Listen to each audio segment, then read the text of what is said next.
زمونږ د لوی رب چې ډېر زیات بخښونکی او مهربانه دی. دلته په دې سټیج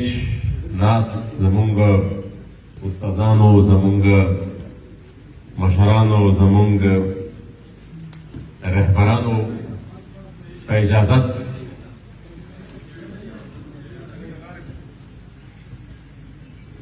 لږ داسې ترتیب وکړي چې شاته ملګرو ته دغه نه وي پناه. د ټولو مشرانو په اجازت د ټولو ژوند یوه لمحه هغه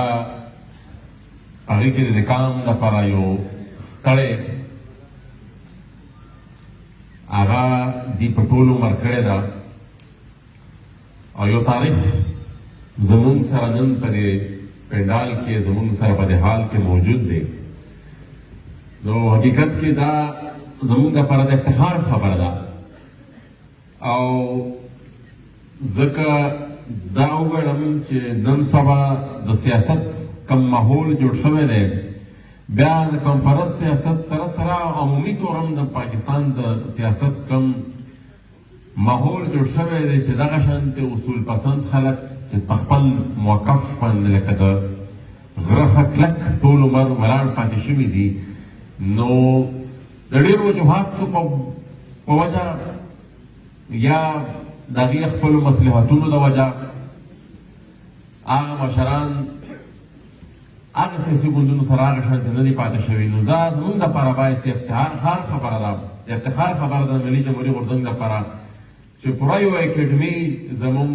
د پارټۍ په کډر کې موږ سره موجود ده او زموږ د راتلونکي نسل ته زموږ د راتلونکي چې دا کم تنظیمي سټرکچر دی، کم ملګري به راځي په مختلفو چوکو باندې، په مختلفو تنظیمو عهدو باندې، هغې ته د زده کړې دپاره په دې پارټۍ کې چې کم انسټیټیوشن موجود دی زما په خیال د بلې پارټۍ سره به دومره نه وي. ملګرو زما دپاره د خوشحالۍ خبره او دا څومره سیاسي پرمختګ، تنظیمي پرمختګ چې په د تېر یو کال کې مونږ کړی دی،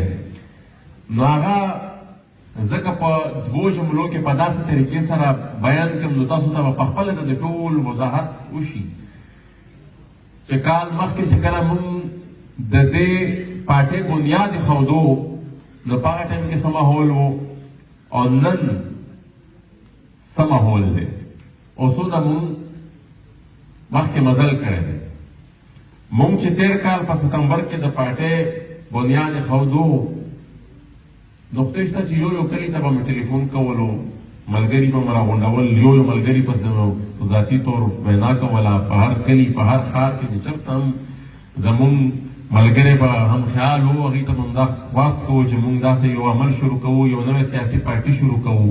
مونږ هم راسره چې نور هم ټول سیاسي ملګري وو، خو بهرحال چونکې هغه ذمهواري په ما باندې د ټولو نه زیاته وه نو هر یو ټلیفون به ما پخپله کولو. نن دومره فرق راغلی د خدای په فضل سره چې مونږ خالي اعلان کړی دی د پلانینګ کمیټۍ چې داسې مونږ ارګنایزینګ سیټ اپ اعلانوو، د هغې دپاره انتظام پکار دی او ملګري د ټولو ضلعو ملګرو راغونډول پکار دي، د هغې نه رایه اخیستل پکار، دغه شان دی په پېښور کې یو پروګرام پکار دی. نو مونږ خالي په مرکزي کمیټۍ کې اعلان کړی دی، یو کمیټي مو اعلان کړی ده، نور هغې نه پس چې دا هر څه نن شوي دي په دې کې زما کم از کم هېڅ قسمه کنټریبیوشن نه دی، دا ټول کار په دې ملګرو کې دی. دا ټول کار زمونږ په دې مختلفو ضلعو کې چې کوم تنظیمي ملګري دي، زمونږ صوبایي پلانینګ کمیټي چې کومه ده د هغې ډېره زیاته خواري ده او تنظیم همدغه شانتې چلېږي، سیاسي پارټي همدغه شانتې چلېږي. که یو فرد ته د یو سیاسي ګوند یا د یو سیاسي تحریک سیاست پاتې شو نو د هغې ښه او بد بیا ټول د هغې فرد د ذات سره تړلي، هغه د خواهشاتو سره تړلي، هغه که هر رقم سوچ کوي نو دغه تنظیم یا د تحریک یا دغه پارټۍ هغه ډانچه او هغه سیاست هم د هغې طرف باندې اوړي. خو که دا خبره د تنظیمي خبره د ادارو وي نو بیا به ټول کام فیصله کوي، ټول تحریک به فیصله کوي، ټوله پارټي به فیصله کوي، ټوله اداره به فیصله کوي. او زموږ زما په خیال د ټولو نه غټه ستونزه دغه ده، زموږ د ټولو نه غټ مصیبت دغه دی، زموږ د دې پښتنو کمي تحریکونو که چېرې مونږ یو اداره جوړه کړه، که چېرې مې یو اداره جوړه کړه زما په خیال زموږ یو جمهوري اداره موږ جوړه کړه چې هغه د قبایلیت نه بالا او په جمهوریتي بنیادونو جوړه شوې یوه اداره وي. نو زما په خیال چې هغه اداره به د دکان ژغورنه هم کولی شي او دکان ته یو سیاسي بهتر مستقبل هم ورکولی شي. د دې نه علاوه په بله طریقې سره زموږ دا چې کوم مشکل سره موږ مخامخ یو دا کم طوفان لکه زموږ نه مخکې چې مشرانو خبره وکړه نو دا کم لیول مشکل چې را روان دی د دې عالمي قوتونو دا نوی جنګ چې زموږ خاوره ته په کومه طریقې سره روان دی نو په دې کې به یو ځل بیا وچکړي. دا څومره جنګ چې څلوېښت کاله وشو دا د پښتنو جنګ نه و، دا د افغانانو جنګ نه و، دا د نورو دنیا د قوتونو جنګ و. راوړه زما په خاوره هغه ځان نه خبره ده چې ما ځان له د دې ټوپکمار جوړ کړو او د نورو خلکو د مقاصدو دپاره استعمال شو. او دا څه داسې نه ده چې یو په دې پښتني معاشره کې داسې کېږي چې کام د بل چا پیژندې پوه نه شي او استعمال شي. دا کېږي، عالمي سامراجي قوتونو دا ټول عمر دا کار کړی دی. خو موږ به که بل ګرموو د بل ګرمولو نه زیات محنت په خپل ځان باندې کوو. پهله به ځان ګرموو چې موږ پردي جنګونه کړي دي، موږ خپل رور وژلی دی، موږ د خپل رور وینه بیولی ده، موږ په خپله خاوره هر قسم تشدد او هر قسم مشکل د هغې نه پسته به موږ د نورو خلکو ته لاس نیسي چې د پاکستان ریاست پکې د څومره کردار و، زموږ د سکول نصاب به د امریکې د کومې یونیورسټۍ نه جوړېدو، د امریکې پکې څه ګټه وه، د روس پکې څه تاوان و. دا کیسې به ټول د هغې نه پس دي، ځکه چې هغه خو به د ځان د مفاد سوچ کوي، د خپل د مفاد سوچ به کوي، مخکې هم او په راتلونکي وختونو کې هم. دا یو کاروبار دی. هغې وایي یعنې سړی وایي چې زما قوم یا زما ریاست دا ګټه وکړي او دا بل زه راوغورځوم. دا یو اصول دی. دنیا هر چا د خپل ګټې دپاره د دې نه بغیر د هغې ګټه نه کېږي. موږ به ځان ته ګورو، خپل ځان باندې به خواري کوو او د لرو بر افغان وطن دپاره د دې ټکي نه علاوه بله خبره د بقا او د تحفظ په دې راتلونکو 350 کالو کې بله 10 کالو کې بله ایران نشته چې موږ په حیثیت قوم، په حیثیت افغان په دې خبره باندې موږ کلک ایمان راوړو، په حیثیت قوم دا خبره وکړو چې د نن نه پسته به زه د ټوپک نه کرکه کوم او د ټوپک په یو طریقه هم زه نه استعمالوم. یعنې جنګ خو دا دی اوس هم لګیا دی، په مختلفو مرحلو تیر شو، اوس بیا دا دی په میدان خلک لګیا دي د جنګ دپاره. نوی خلک د هغې برپین کوي، د هغې دپاره خپل دلایل هم وایي، د هغې دپاره خپل تبلیغات هم کوي، د هغې دپاره خپل د مذهب استعمال هم کوي. په یو ټایم کې مجاهدینو کړی و، هغې نه پس بیا طالبانو کړی و، اوس نن داعش چې بل شی راوتی دی هغې په خپل طریقې کوي. بنیادي خبره ده ټول چې څوک هم دي که داعش و که هغه هغې نه مخکې د مذهب په نوم باندې طالبان جنګېدلي دي، که هغې نه مخکې مجاهدین چې هر څوک د مذهب په نوم باندې په د لرو بر افغان خاوره کې جنګېدلی دی، د بنیادي طور د لرو بر افغان وطن تباهي کړې ده، بربادي یې کړې ده، دلته شر راوړی، دلته فساد راوړی، دلته امن نه دی راوړی. نو د دې امن لپاره دلته خبره وشوه پرون نابله ورځ په راتګ کې د افغانستان ولسمشر محترم اشرف غني صاحب او زه یې ډېر زیات مشکور یم چې مطلب موږ ته دومره احترام راکړو. دا دونه وخت چې شوی و د افغانستان د کابل د سقوط نه پس هغې چا سره لیدل کتل نه و کړي او موږ له دا احترام راکړو، موږ باندې مشکور یو. نو په دې خبرو بحث وشو، ټولو ملګرو ته او ټولو مشرانو ته هغې سلامونه وړاندې کول او خبره بیا هم هغه ځای کې او هر چاته همدغه کېږي چې ایلې عمدې قوم ته دي، عمدې راتلونکي نسل ته دي، عمدې ځوانانو ته دي، عمدې سیاسي ورکرانو ته دي چې دوی به د قوم ته یو داسې فارموله ورکوي، یو داسې ماحول به ورکوي، یو داسې ډایرکشن به ورکوي، یو داسې سیاسي پروګرام به ورکوي. په ټوله شپې کې به قوم نه ساتي، کوم به په توره شپه کې نه ساتي. هر څه چې کېږي د کام هر رقم فیصله چې کېږي هغه به په میدان کېږي، هغه به د سیاسي تحریک یا ګوند په مرکزي صوبایي او علاقایي تنظیمونو باندې کېږي او هغې چې د څه فیصله کېږي هغې کې هغه کلکټیو وزډم چې څه ته وایي هغه مخې ته راځي او ټول قوم په شریکه هغه فیصله بیا قبلوي هم. داسې نه شي کېدی چې مثال محسن داوړ نن په ذهن کې یو خبر راغلی ده او ټول قوم په دې خبر باندې عادت کړو، ټول تحریک او ټوله پارټي او ټول نسل په دې خبره باندې پوه کړو چې دا لار ده. او سهار زه د خوبه راپاڅم څه بل څه کیسه وي، څه بل څه سوچ ذهن ته راغلی د هغې چې وجه هر څه او بیا قوم ته وایم چې وروره دا خو تاسو په الټه طرف روانې راځئ چې د ښي لاس ته لاړ شو. نو دغه شانتې سیاستونه نه کېږي، دغه شانتې تحریکونه نه چلېږي، دغه شانتې سیاسي پارټۍ نه چلېږي. او بله خبره د ټولو نه غټه د واک او د اختیار هم ده. زه یقین وکړئ چې که واک او اختیار د تحریک سره وي او زه په طور سیاسي ورکر ځان نن په دې سټیج د زموږ ارګنایزینګ کمیټې اعلانوو په دې باندې ښه په ځان دا خبره کوم چې یو خو آئین چې زموږ جوړېږي په هغې کې به ښه په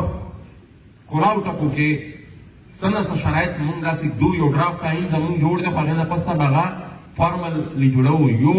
کولاو به یو دا ټکې پکې راولو چې کوم یو فرد یا سیاسي ورکر په یو مخصوصه عهده یو ځل یا دوه ځلې پاتې شي، هغې دپاره به خپل چې کومه کمیټي مونږ جوړه کړې ده او هغې نه پس بیا چې کوم تنظیم زموږ منتخب شي هغې ته به وړاندې ږدو.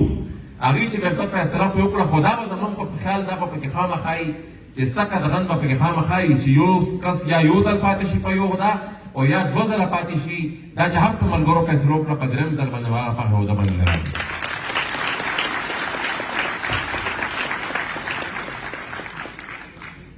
د دې نه بغیر نظام چلېدی نه شي.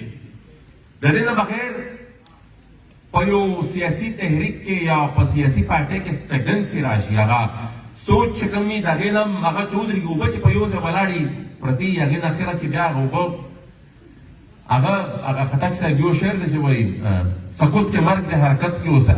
ډر درته جوړ نه شي بهر پاته شه. نو چې اوبه روانې نو هغه اوبه یي هغې نه پس بیا هغه د استعمال قابل وي. سیاسي تحریکونه او سیاسي پارټیانې چې خپل مزل ساتي نو هغې سره پکې بیا انوویشن هم راځي، نوې سوچ هم پکې راځي، نوې قیادت هم پکې راځي. هغه قیادت بیا د هغې حالاتو مطابق هغې د هغې وخت معروضي حالاتو مطابق بیا د قوم د مستقبل فیصلې هم کوي او بیا قام هم ترقي کوي. کني چې لیډرشپ سقوط شي، د هغې سوچ و فکر سقوط شي، د هغې پروګرام سقوط شي، د هغې نظریه سقوط شي، د هغې اثر بیا په قام باندې وي او د قام پرمختګ ودرېږي، د قام ترقي ودرېږي. نو دا به زمونږ د سیاست او زمونږ د غورځنګ یو بنیادي وجه په بنیادي شرط په کې دا به زمونږ په آیین کې خامخا موجود وي. ما شروع کړم لږ په دې خبره باندې رڼا واچوله. زه لږ خبره مختصره وم، زه ټایم هم ناوختېږي، خو بهرحال زه خبره په دې راغونډوم چې په یو کال کې اکثر ملګرو په زړونو کې خبره راشي. زما په خپل سوچ زه چې په توګه سیاسي ورکر څونه پوهېږم مونږ ډېره وده کړې، خو اکثر ملګرو په زړونو کې داسې لکه مایوسي کله کله رام شي چې بهی کال وشو او مطلب هغه شانتې یقین وکړې ما د دې نه ښه توقع نه کوله، ما ذاتي طور ما د دې نه ښه توقع نه کوله. او سیاسي قوتونه سیاسي پارټۍ شپه په شپه نه جوړېږي. هغه شپه په شپه کې څه جوړېږي نو دلته مونږ لیدلي دي په بلوچستان کې په یو شپه کې پارټي جوړه شوه، بیا په سبا ته بله ورځ ته یو ځای نه بل ځای نه مخلوق راغی او بګي هغه بیا سیاسي پارټي نه وي. هغه زمونږ د فوج زمونږ د استخباراتو بي ټیم مختلف شکلونه کې د سیاسي پارټو هغه مونږ لیدلي دي. خو چې دغه شانته یو خودرو سیاسي جماعت دي چې هغې سره انتهایي محدود وسایل دي. زه د هغې حالات هم بیانوم نه دلته چې مثال مونږ سره په څومره محدودو وسایلو کې مونږ د خپل اکټیویټیز کوو یا یو پروګرام باندې مونږ څومره وسایل راځي د هغې لپاره مونږ څومره پلانینګ کوو، څومره د هغې لپاره مونږ خواري کوو یا د دفتر په جوړولو، ځکه چې وسایل نه بغیر سیاست دون آسان دی د وخت سره به دا کار اسانېږي چې زموږ تنظیم جوړېږي زیرو کې یونټي جوړېږي هغه نه پس زموږ ممبرشپ وي د ممبرشپ نه پس چې کله زموږ تنظیم منتخب کېږي زموږ کسان به معلوم وي د هر یو کس نه 10 شل 50 روپۍ چنده هغې نه پس به زموږ کار روان شي او دا کار به لږ نور هم تېز شي تنظیم دا وده به لږ نور هم تېزه شي خو دا اوسه پورې چې څومره کار وشو زه به طور یو سیاسي ورکر د الله په فضل سره د دې نه ډېر زیات مطمئن یم مونږ وړه وړه قدمونه اخلو خو ودرېدلي بالکل هم نه یو او انشاءالله دا مزل به روان وي دویم غټ چې په کوم حالاتو کې مونږ د دې پارټۍ بنیاد ښودلو نو د کمپرس سیاست لپاره یا د پښتون کمپرس سیاست لپاره خو بیخي دا ډېر نامساعده حالات د افغانستان سقوط شوی و د هغې اورال په دې معاشرې باندې خپل یو اثر و یو مایوسي په دې لرو پر افغان وطن کې یو مایوسي وه خو د خدای په فضل سره په هغې حالاتو کې هم مونږ ښه په جار داسې ویلی شو چې د هر چا په موقف کې به کمۍ پیشې راځي کمزوري به راځي خو د نیشنل ډیموکریټک موومنټ د ملي جمهوري غورځنګ د مشر دغه د ورکر دغه د لیډر دغه د هر قسم کارکن په بیانیه کې هیڅ شی کمی نه ده راغلی خو دا مونږ یو کال په عمل کې ثابته کړې ده او دا مونږ ثابته کړل ځکه د لرو بر افغان وطن چې کوم مشران دي هغې ټولو په خپلو سترګو دا موقف کتلی ده په طور سیاسي ورکر زمونږ چې څومره کېږي هغه مونږ کړي دي او هغې نه علاوه هم چې څومره زیات زمونږ وس رسي په راتلونکي وخت کې هغه به خامخا کوو او د لرو بر افغان وطن کې باندې چې کوم یرغل شوی دی کوم ترهګر قوتونه په هغې باندې قابل شوي دي د دې خلاف که څوک خبره کوي او که نه کوي په د افغان وطن چې کوم یرغل شوی دی په مختلفو شکلونو کې هلته د طالبانو په شکل کې دلته د یو رنګ په شکل کې دلته د بل نوم په شکل کې که څوک د هغې غندنه کوي او که نه کوي نیشنل ډیموکریټک موومنټ ملي جمهوري غورځنګ به یې ښه په جار کوي ښه په جار به یې د هغې غندنه هم کوي او زموږ بیانیه دې به په دې باره کې ډېره زیاته ښکاره ده او د دې د حل لپاره به هم په راتلونکي وختو کې د هغې لپاره مونږ خپل رهبل به هم جوړوو مطلب خالي داسې هم نه ده چې مثال هلته څه روان وي په هغې باندې مونږ خپل تنقید کوو مونږ د لرو بر افغان وطن ته څه ورکوی شو هغې ته د ستونزو نه راوستلو دپاره څه پروګرام ورکوی شو په کومه طریقې سره د هغې دپاره پهل د ډیبیټ ضرورت ده او د هغې ډیبیټ شورا انشاءالله مونږ کوو په هغې کې مونږ ډېرې مشورې کړي دي ټولې خبرې مونږ په ریکارډ باندې دلته نه کوو خو بهرحال هغه ډیبیټ خو شروع کوو راتلونکي وخت لپاره لاره به الله راوځي چې کله مونږ په هغه باندې مباحثه شروع کړو زه لږ په اخره کې د پاکستان په د موجوده حالاتو په دې به هم لږ رڼا واچوم ځکه چې دا هم د دې سیاسي ګوند د جوړولو په هغې کې یو وجه دا هم وه چې دلته زمونږ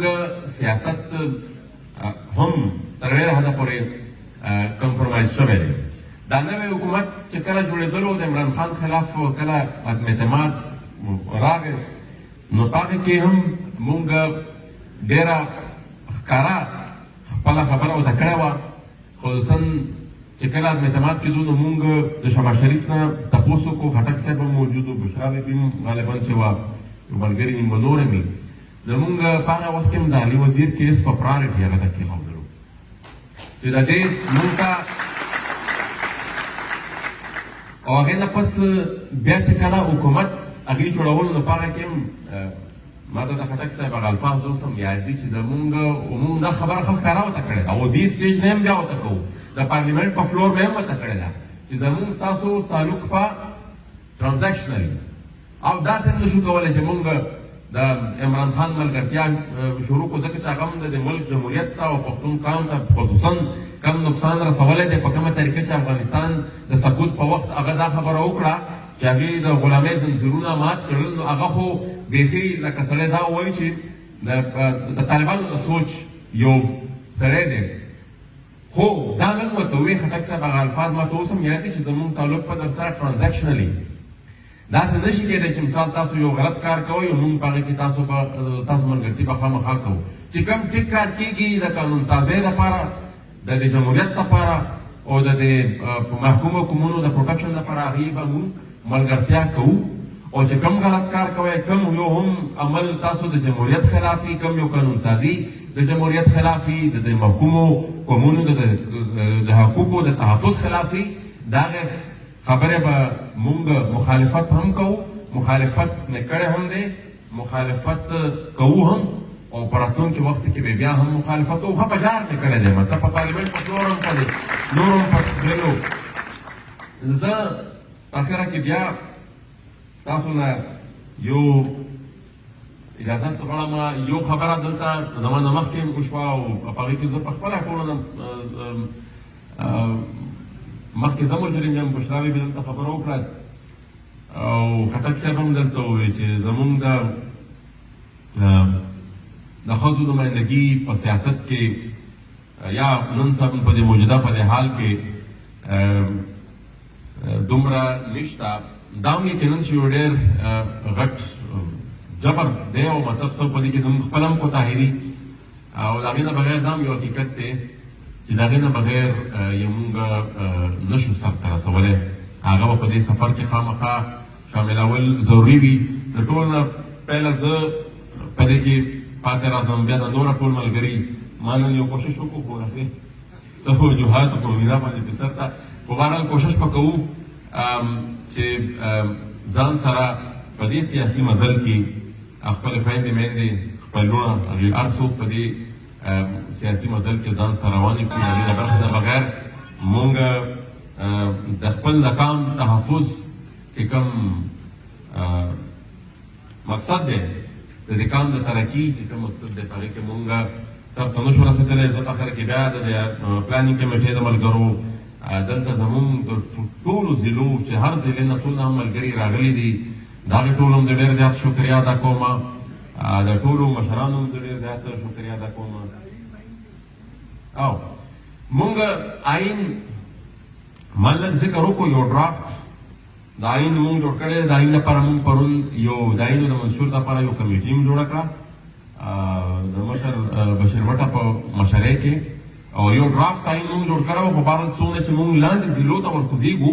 نو ضلعو نه پس بیا د ممبرشپ ته شروع کېدو نه مخکې به هغه آئین هم فاینل شوي، په منشور کې هم چې څه نور ایډیشن کول دي. و د ټولو د خوشحالۍ خبره ده. زما لپاره یقیناً پرون مونږ اچانک دا فیصله وکړه، خو زما لپاره زما په خیال د سیاسي پارټۍ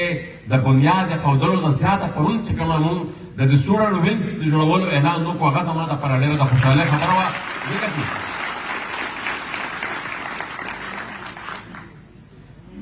په هغې مونږ زیات خوشحاله ځکه یو د نیشنل سټوډنټس موومنټ په نوم باندې مونږ د خپل سټوډنټس وینګ اعلان وکړو. شروع کې زموږ هم اراده دغه وه چې پهله د پارټي جوړه کړو، د پارټۍ سټرکچر جوړ شي، هغې نه پس به بیا مونږ ذیلي ادارې جوړوو. خو دا کار دومره زیات ضروري و او دومره زیات مونږ سره خپلو د ځوانانو د سټوډنټانو رابطې کولې چې مونږ وې چې په دې باندې بالکل وخت ضایع کول نه دي پکار. دا زموږ مستقبل دی. دا پارټي به همدغه سټوډنټ وینګ سبا چلوي او دغه زموږ د معاشرې راتلونکي لیډرشپ دی چې هغه به مونږ هم د دې یونیورسټو د دې کالجونو نه پېک کوو. د هغې د وجې نه مونږ پرون د نیشنل سټوډنټ موومنټ په نوم باندې د خپلې سټوډنټ وینګ اعلان وکړو. په دې تاسو ټولو ته زه مبارکي وایم او زه